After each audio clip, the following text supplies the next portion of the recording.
Hello and welcome to episode 60 of Ready to Mosh. I'm Gem G, and with me, as always, the Wayne to my Garth, is Kev P. Hello. Hello. You all right? Yeah, tired, but yes. All right. It's the morning after Uprising. Well, it's the afternoon after Uprising, It isn't is, it? yeah. Got home about an hour ago, so we thought we'd get straight on with recording our review while it's fresh in the mind, even though the mind's not fresh. And yeah, it's just going to be review this episode, no news or all of that gubbins, just a special episode on this.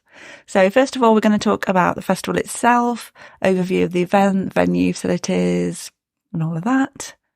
And then we'll go through all the bands that we watched. So didn't get to see everyone, but we saw a lot. Yeah, we did see a lot of bands. Just to mention at this point, we did go to the event as press, so we were there to review the event and all the bands that we could see. And thanks again to Dan at DC Sound Attack for the press accreditation. So yeah, we'll crack on with what we thought. Yeah.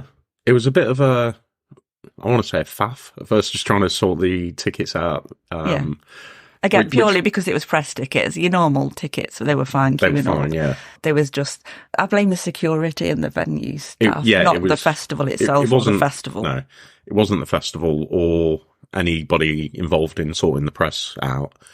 I think it was just poor communication from Showsec. Yeah. Who weren't great. No.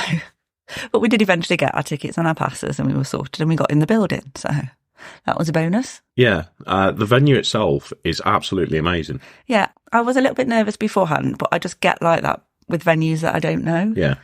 Because I'm so familiar with the Nottingham venues. If we go anywhere else, that's not an arena because you can't get lost or lose anything in an arena, can you? It's just a big cave. Big cave. Well, they are, aren't they? They're just big cavernous holes and... But yeah, I think the only thing that discombobulated me was how dark it was in the main room before that was being used for anything. Yeah, it was like pitch black. Yeah, I was just paranoid that there was going to be steps that I couldn't see and I was just going to fall on my face. Yeah, the venue itself was really good. Yeah, so there's the main arena as you walk in, and then you'd go across kind of like the top around the balcony, which was huge, and loads of seating as well. It was really impressive. Yeah, nice seating areas at the back and I think to the sides. 2 stairways that you could go downstairs then to the floor area. Yeah. And again, there was seating down the sides there. There was, yeah. And a really big bar on one side and the toilets. I have to say, the one thing I thought was not great about the kind of venue layout was that there was only one lot of toilets in general. Yeah. So you'd have to go, especially if you're in the smaller Academy 2, you'd have to go all the way through the main and cross onto the other side to get to the toilets. Yeah. Yeah, I'm sure there must have been others around that we just didn't know, but I didn't see any. No, I mean, we had access to other ones, didn't we? Yeah. Because we'd got our passes, but I mean, there were plenty of toilets in there, but it was just having to go all the way there to get them. Yeah. Get to them. So the capacity for the main one's around 1,400. Yeah, I think so. And the Academy 2s, did you say it's around 400? I think it's about 400, yeah. But 400 in that event, in the Academy 2, would look very tight. Well, I was thinking that. I'm sure I'd read beforehand it was 400, but it felt smaller than Rescue Rooms, which is 400. Yeah. So maybe less. But then they got the outside bit as well. Yeah, which I know doesn't count towards capacity, but it kind of stretched it out, if you know what I mean. Yeah. And 2 little bars in there. The bars were really busy to start with, but I think that's because only those 2 small bars in Academy 2 were open. Yeah, they didn't open the main bar until the main stage opened. But it seemed thinned out bar-wise then, yeah, didn't it, as well? And I think as well, everyone was getting there and going straight to the bar and everyone was kind of turning up early on like we did. Yeah. So you just, you make your beeline to the bar, don't you? So yeah, there were 3 stages in total for the event. So the main room, Academy 2, and then about a week before the event, they added in the green room as a 3rd stage. Yeah. And I think it was another 5 or 6 bands were added onto that. Yeah, I think so. That was kind of in the middle of the 2, really, almost like a foyer, not foyer, like a hallway area. Yeah, kind of a like a hall, yeah. Yeah, so it's a very small stage there. And then just off the Academy 2, like we said, there was the outside area. Yeah. Which had a lot of people outside all the way through the day because the weather was absolutely glorious. Yeah, I think it just had a little bit of rain at one point in the afternoon. Yeah. And that's where the 2 main food vendors were. So we had Wigston Deli, not just a corner shop, providing some Indian cuisine.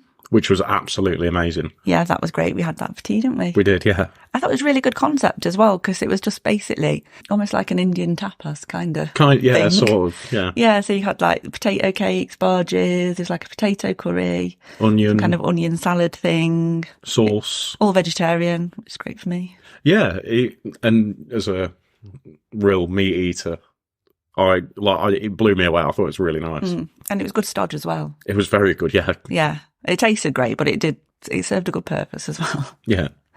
And then on the other side, there was Motley Brew. Yeah. Big thank you to Phil at Motley Brew as well. Yeah. For keeping us going when we were starting to flag towards the end of the night. Yes, definitely. Good cup of coffee. And they also did filled cobs, which we didn't realise. Could have had one of those earlier on. And cakes. the kind of cakes and Danishes, I think, as well. Yeah. And all at a bargain price. It was £2. Yeah, it was the cheapest coffee I've ever had at a festival. And it was good coffee. It was filtered coffee. Yeah. So yeah, shout out to Motley Brew. If you ever see them at a festival, make sure you check them out. And then there was also a food van on the way in, kind of at the entrance. I don't know if that was like a part of the festival or it just lived there. Yeah, where we grabbed some food. Was it first thing or was it just after? It was about 3 bands in, I think. Yeah. We realised we needed a bit of food. So I had some cheesy chips, of course, being the cheesy chip connoisseur of the podcast. Yeah, and I had the bacon cheeseburger. Yeah, my cheesy chips were great. Yeah, the burger I had was fine. Good size. Good portion for a £5. Yeah. And it was good because sometimes when you have cheesy chips, the cheese settles on top and your chips underneath are dry, but the cheese sprinkled down, so you got cheese all the way through. That's my review of the cheesy chips. Reviews of the cheesy chips, It's important information. And then there was merch. Yeah, there was merch. There was a Sophie stand and a charity stand. Yes, I can't remember the other charities, sorry. I can't either. I mean, the merch as well. The T-shirts are really cool. I think the merch was really good for Uprising. Yeah, you could have pre-ordered your T-shirts, but we were aware of that and just kind of forgot to do that. So thankfully we went early on because we got access to the press room. We could buy it and then just leave our merch in there, which was great. Yeah. Added bonus. And yeah, the merch itself was an absolute bargain of a price. And I came back with, I picked up a T-shirt for me, a T-shirt for you and a patch and it was 33 quid. That's normally one T-shirt, isn't it? Yeah. Pretty much. Which I think if it was downloaded, it'd probably be 50, 60. Oh yeah, definitely.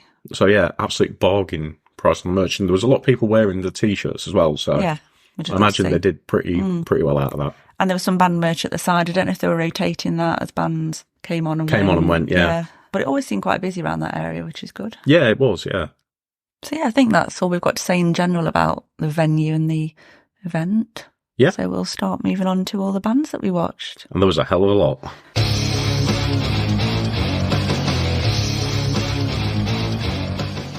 We started with the Metal to the Masses final for Leicester, so there were 4 bands up for that. First one we saw were Voidwalker. Yeah, and again, like we said about Metal to the Masses before, for the Nottingham versions, I thought the standard of the bands was really good again. Yeah, to be honest, I wouldn't have wanted to pick between the 4. I enjoyed all of them. I thought they were really good.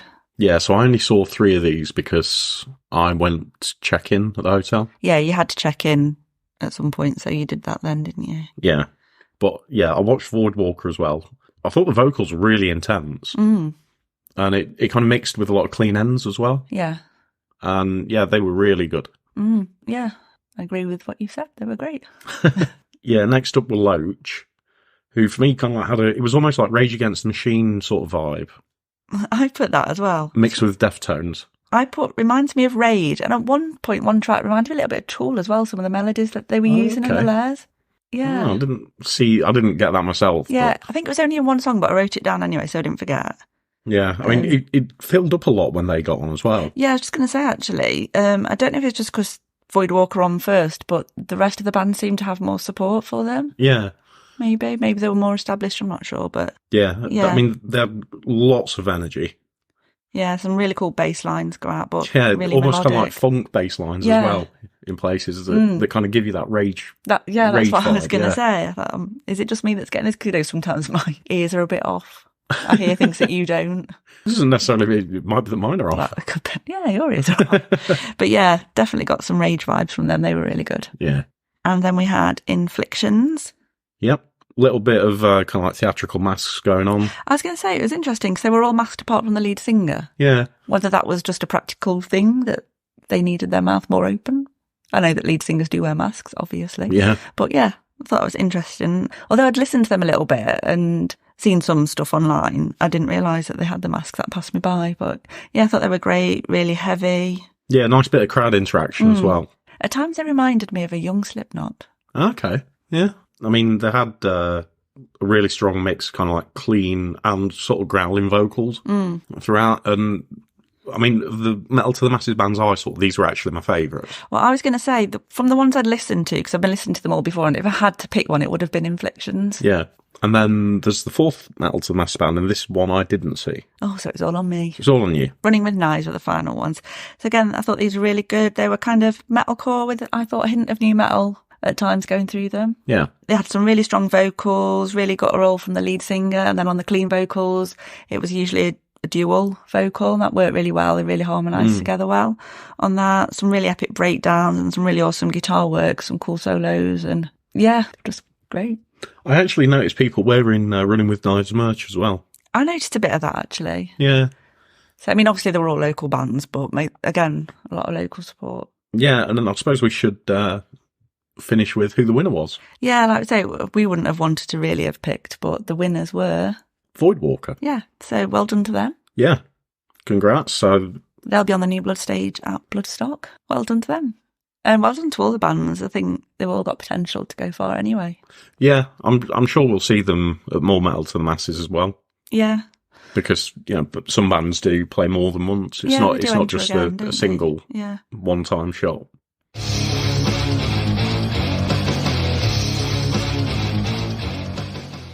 So next up, the festival itself properly started, I guess.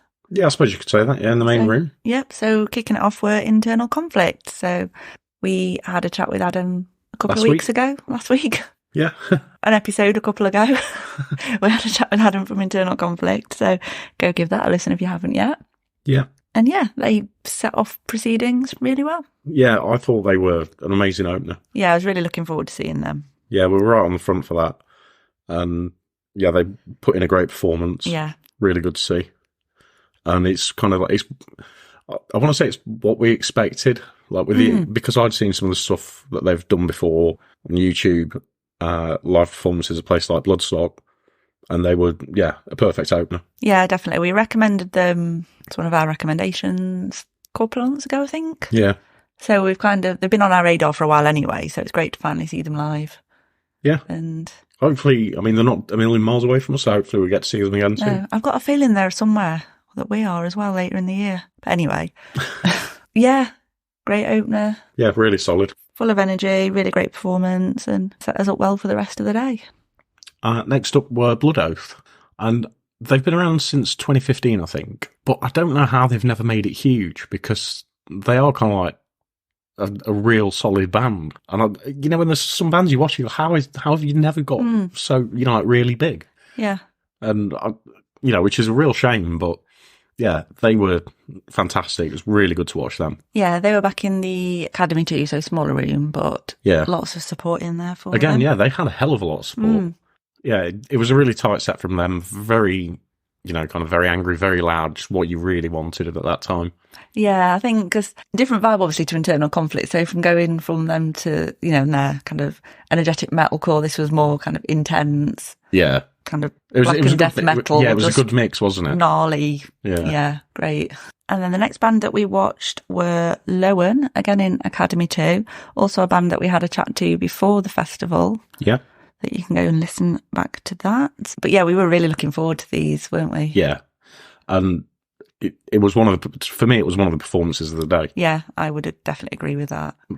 It was so good a set. The vocals, the guitars, the drums, everything just worked really, really well. I think it's so different as well. Yeah, it's almost like a palate cleanser. Yeah, so it's, I suppose, Middle Eastern doom metal. Yeah, so really intense musically, but then Nina's vocal is just it's phenomenal. Yeah. It is really, she has got one of the best voices I've heard in a long time. Just so mesmerising as well. Yes, it is, isn't it? And atmospheric. Yeah. And you'd get completely lost in everything. Yeah.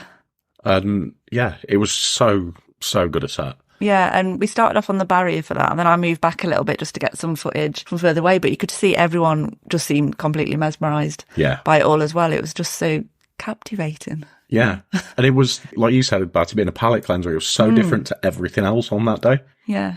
And it was a perfect kind of choice for Lowen to play, because, yeah, they absolutely killed it. Another thing Lowen treated us to was a new song that they've been working on. Yeah, they mentioned it when we spoke to them. Weren't 100% sure we'd hear it live, but about 95% sure they were hoping they would. Yeah, and it was technically a lot more advanced than the stuff that they'd done before. So obviously it took a lot of work to get that right, but they absolutely nailed it. Yeah, and they always finish their set with like an impromptu jam as well. Yeah. So, and that's really cool to watch, because you just don't know what you're going to get, and whatever you see is unique to them. Yeah. Or unique to your show. Yeah, rather. Yeah, every show is always different. There's no kind of guarantee it will be a particular thing. It's just going to be a thing. Yeah, and we caught up with Nina after the set as well in the press room. Just happened to we bumped into her. Had a quick chat with her, and yeah, she's as lovely off stage as she is in the interview. And yeah, really nice to catch up with her again. Yeah, so definitely, if you get a chance to see them, if they're on anywhere near you, make sure you do. Yeah. Next up was The Meme. And again, they had an absolutely storming set. Just as kind of like side note to this, the drummer, Flo, was also the drummer for Lowen. Yeah, so he did two sets in a row. He did two sets in a row, yeah. So he'd finished one set. There was a bit of a gap because then it went to main stage, didn't it? It did, yeah. Because these were on Academy 2 again. Yeah, so he had basically a bit of time to get back, probably get ready for the Meme set, and yeah, so he had a hell of a day, to a double shift pulled. Yeah. But yeah, awesome drummer to watch as well. Yeah, very, very good drummer. Yeah, amazing drummer. But yeah, Meme as a whole. Yeah, really enjoyed. And I'm going to say I actually think they're better live than any recording I've ever heard of them. I was going to say that actually. Yeah, they were, again, really captivating. And yeah, really got the crowd going for stuff. Yeah. And yeah, it was a really intense set. And Nathaniel's voice was incredible. That's what I was going to say. And again, we chatted with Nathaniel and Flo a couple of weeks ago, pre-festival, and yeah, how he's quite softly spoken. Then he's very vocals on stage are just another world. He's such a balance. It's such a strange balance, isn't it? But yeah, vocally, musically, really, really good. Yeah, everything about their set was just on point, amazing. And they're in one of my top sets of the day, I would say. Next up, we saw Palm Reader. We didn't get their whole set, unfortunately. We did have to go for a little bit of a rest. Yeah. Catch up with ourselves and recharge of ourselves and our phones. But we saw about half their set from up on the balcony, actually. We have seen them before anyway, so we kind of knew what to expect. They're the only band we've actually seen before out of all of these as well. They are, yeah. So it's really great to see so many new bands, or bands for the first time. Yeah. And from the piece that we saw, it was, unfaltering. It was kind of like a seasoned performance. I was going to say, they're very, seasoned. Yeah, it was such a kind of consummate performance. They delivered everything so well. Yeah, and I think as well, because last time we saw them, it was outside. It was good to see them indoors as well, because it always brings that extra layer of atmosphere and a bit more intensity. You don't lose anything as much audibly. Yeah, I know what you mean. It's more contained, obviously, in the building. Yeah, it's more contained within the building, so I feel you get a better sound than you do at an outdoor event. Yeah, definitely. But yeah, like we said, season performance. Yeah, and solid as always. Really enjoyed what we saw of them. Yeah, guaranteed that it pleased everybody when they played. Yeah. And next up then, we did split off, because I wanted to watch some of Pretty Addicted. They were on at the same time as Boss Killoid. Yeah. Have to say, one of the main issues clash-wise was in the green room stage in the middle and Academy 2. Bands were pretty concurrently. At the same time, yeah. Yeah. So there were a couple of bands on the green room that I would have liked to have watched. Master Charger, Recall the Remains, and Muddy Brook. Would have liked to have seen all of them, but unfortunately... Yeah, there's just not the time to do it, As you get with any festival, don't you? Yeah. But anyway, so I watched the first half of Pretty Addicted. Couldn't get very near the front because it was quite a small space anyway that they were playing in, so it was quite near the back. Couldn't see very well at all, but it sounded great. It's basically electronic, kind of goth rock. Very bouncy, very intense. It's just the lead singer, Vicious Precious, and the drummer, as the live performance, but full of energy, lots of bouncing, loads of crowd interaction. There was a good crowd there to watch them. They have the kind of like biggest following that you saw for that stage. I don't know, actually. I kind of didn't, because they've been around a long time. Yeah, they have been around a while, actually, and not really on my radar, I don't think. Glad I saw a bit of them, hopefully. I think they are going off on tour after this as well. So okay, so there might be an opportunity to see them, yeah. Well, while you were watching that, I went off to watch Boss Colloid. Yeah. And yeah, I was right at the front for this one. And it was, yeah, like a real hard, kind of sweaty, hot, kind of like performance, if you know what I mean. Yeah. If that makes sense. Like there was so much energy kind of like delivered into this. And I thought they put on an amazing show. Really, really good. Very strong vocally, almost Clutch-like in places. I was going to say that. I came about halfway through because I watched half of Pretty Addicted. And yeah, they were definitely giving me some Clutch vibes, good stoner bass lines going on. Yeah. And there was loads of crowd interaction as well, which is always good. Yeah. I'm always kind of like a fan of that. They were talking to everybody through the set and yeah, absolutely solid performance. Yeah, I'm glad I caught the second half of them from what I'd heard beforehand. I really enjoyed their sound. Definitely another one to catch if they're on tour and they're close by. Yeah, definitely. Next up, this is when we discovered Motley Brew, or when we actually went to Motley Brew, because we definitely needed some coffee to see us through the last two bands, flagging at that point. Yeah. Full of coffee. I then went in first to watch Combi Cry, so you would stay out a little bit longer. Yeah, I stayed out a little bit longer. I needed a bit of time just to recharge. Yeah. Combi Christ, they did an hour-long set, electronic, old-school Combi Christ. Yeah. So it was mainly Andy on stage and then the electronic setup, I guess. Yeah. For lack of technical term. Room was really busy when I got in there, kind of came in from the outside side doors, managed to squeeze my way a little bit in. Yeah. To a point where it was vaguely comfortable and I could see slightly. Just about behind the tallest man in the world. Yeah, to the side though. That's good because then you don't get anyone right behind them to nudge into you from the side. Yeah, good point. It was really warm and sweaty in the room at that point. It was, yeah. Well, yeah, it was a really great set from them. Lots of bouncing, lots of crowd interaction, lots of full pelt bass electronics going on. Yeah, I joined you. Well, I didn't join you for that. I came in and realised how busy it was where you were and headed to get a drink and then found a spot not far from the bar where I had a reasonable view. And although I was some way back, you could still hear everything perfectly well, see all right. So I was quite happy there. Yeah, I think that was the thing as well, because it was quite an intense sound with the electronic bass to it. Yeah. It kind of just filled the room with sound. It did, yeah. And yeah, it was just kind of vibing all the way through you. Yeah. I mean, like, the stuff they were playing, it absolutely shook me. Like, I could feel my bones shaking. It was so intense, so loud, so basic. And I think combination of that and the coffee I just had, it really woke me up. So I was bouncing along throughout the whole set. Did move spots a couple of times just because it did thin out about halfway through. Yeah. Kind of towards the back. I think people were going to get their spot for Paradise Lost or possibly to watch half of Recall the Remains. Yeah. Because they were on at the same time on the green room stage. So yeah, moved a bit further forward. About 2/3 of the way through the set, the sound cut off. Yeah, I wasn't there. I think it might have been a bit earlier than that because I wasn't there for that, was I? It was after you'd come in though. Oh, was it? Yeah. Oh, I didn't think it was. Yeah, because I'd moved further forward and that was after you'd gone past me. Oh, right, okay. Anyway, yeah, kind of the sound cut off and I just thought, oh, that's just stopped abruptly. It's part of the set.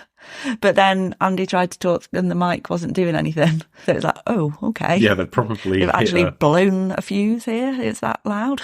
Yeah, there's probably an audio cut off that if something's a certain decibel, it kicks in. I don't know whether that or someone had accidentally flicked a switch on the sound desk. Maybe someone had spilled a drink. I've been at a gig where that's happened before on the sound desk. Oh, God. And it cut out. Yeah. In Nottingham Arena, of all places. Well, someone launched a pint, they didn't just spill it. A few minutes later, it kicked back in, and all resumed as it should, right through to the end.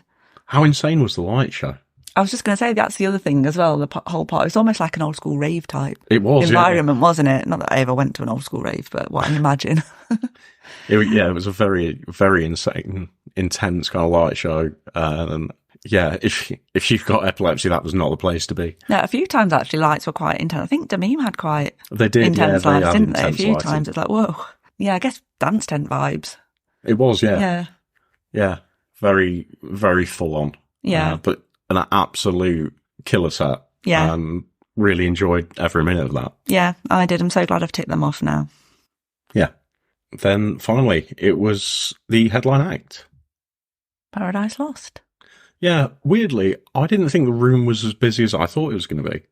No, I didn't either, because I went in from Comic Christ and stayed just up on the balcony to start with. Yeah. Because I just assumed the floor would be heaving and there would be no point going down there. So I just stayed and the balcony was full, so I was kind of behind people on the balcony. Yeah. And I could just about see, and that was fine. Yeah, and then I kind of spotted a bit of space to the left of the stage. I said to you, maybe we should go downstairs. So we did. So we did, and where we were stood on the left, there was so much room, and we were so close to the stage. Yeah. It was kind of a perfect area to be. Yeah, I don't know whether there weren't that many people there for Paradise Lost. I just assumed everyone would be. Maybe everyone else has seen them before, apart from us. Yeah. Again, I saw more merch for Paradise Lost, though, than anybody.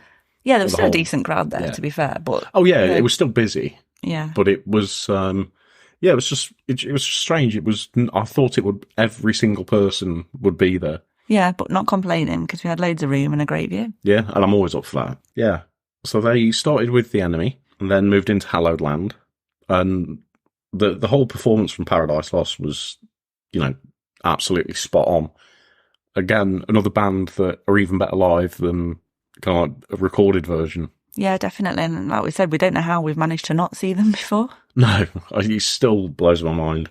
But I imagine they're still as awesome as they always have been live. Yeah. If you know what I mean. Yeah, I think the set list, they played pretty much a lot of the stuff that I wanted to hear as well. Yeah, same for me. It was kind of like a greatest hits, but they've got so much back catalogue to pick from. Yeah. How do you narrow that down? But I think it was 12 tracks in total. Yeah. And it was just over an hour, I think. Yeah, they actually overran the stage time, didn't they? Yeah, only slightly. By about 5 minutes? Yeah. Yeah, the third song they played, Faith Divides Us, Death Unites Us, is one of my favourite Paradise Lost songs. It's really good. So it was a real pleasure to hear that live. Next up, As I Die. Yeah, another belter. True Belief. First time they played that for a long time, I think. Yeah. They said. I really like it when a band does that. When you're at an event or a venue and they do something they've not done for such a long time, or it's or a new track or something. Or it's a new track. It's kind of like, I was there for that. Mm. Yeah, they then moved into Gothic after that. Then it was Requiem, which is another of my favourites. I love that one. Yeah, and then Forever Failure and Say Just Words, which is another of my personal favourites. I really do like that. I do like that one as well. I could say that about all of them. Well, that's it. Do you know what? That's the thing. It's like you look at all of the songs they played, and I really do like every single track. Yeah. So it was just like a solid set list. It was really, really good. Yeah, they did The Devil Embraced after that, and then I thought No Hope in Sight was going to be the final track. I thought that as well. Yeah.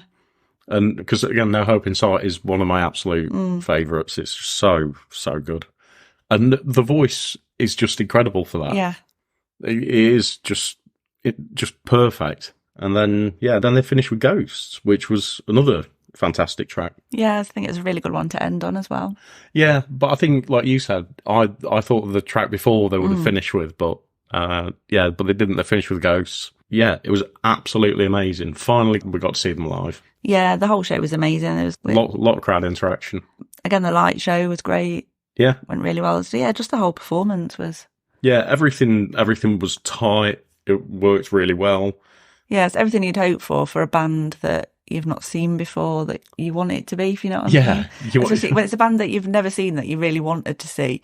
You don't want to end up disappointed. You don't want to be disappointed, you feel like you've built it up to something, or the expectation, but not let down. They far outweighed my expectation. They were so, so good. Yeah. And I can finally now wear a Paradise Lost shirt. Yes, you can. Because they've got some epic T-shirts, and in our world, you have to see a band to be able to wear the T-shirt. Yes, that's the rule. That's our rule, at least, anyway. So, not that I need any more band T-shirts, but... I always need a band T-shirt. Yeah, it's a perfect end to an epic day. Yeah, it was. It was an incredible day. We had a great time. Yeah, so in total, I saw 13 bands. Yeah, I saw 11. That's a pretty good attempt at trying to get through everybody. We got through as much as we could. Pretty much ticked off everyone definitely wanted to see. Like we said, there's a few more I could have seen if it had split people between the two smaller stages, but it's just how it worked out. But yeah, definitely a good day. I think the way that they organised it and planned it all as well, with like half-hour sets and stuff, it just meant that you got a really quality chunk of every band. As well. So it's a good way of fitting lots of bands in Yeah, the setup for it was perfect. Yeah, I think it was so well organised and so well planned, and Yeah, you could see why it's becoming bigger and bigger. yeah, that was the 6th version of it.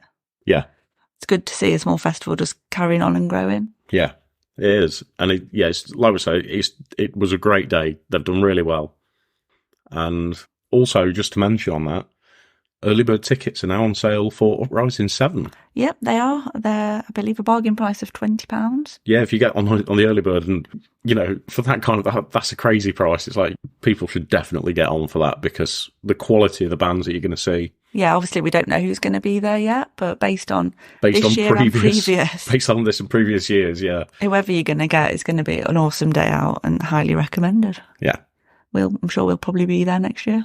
I certainly hope so. Well, that was the Uprising 6 festival review. We had an amazing time at that and strongly recommend everybody goes to the next incarnation. So we're going to leave it there for now, and we've got a vlog of the event coming out on YouTube sometime soon. Yep, if it's not already out, so you can actually see some footage of all the bands that we saw to put visuals to our review. And obviously we'll have bits and bobs on all of our social media channels. And speaking of which, we're on Twitter and Instagram at Ready to Moshcast, Facebook, TikTok and YouTube at Ready to Mosh. So give us a like, share, follow, give us 5 stars on whichever platform you're listening on, because that always helps. Yep, we'd love it if you did that. So yeah, thanks for listening, and we'll be back next week with another episode.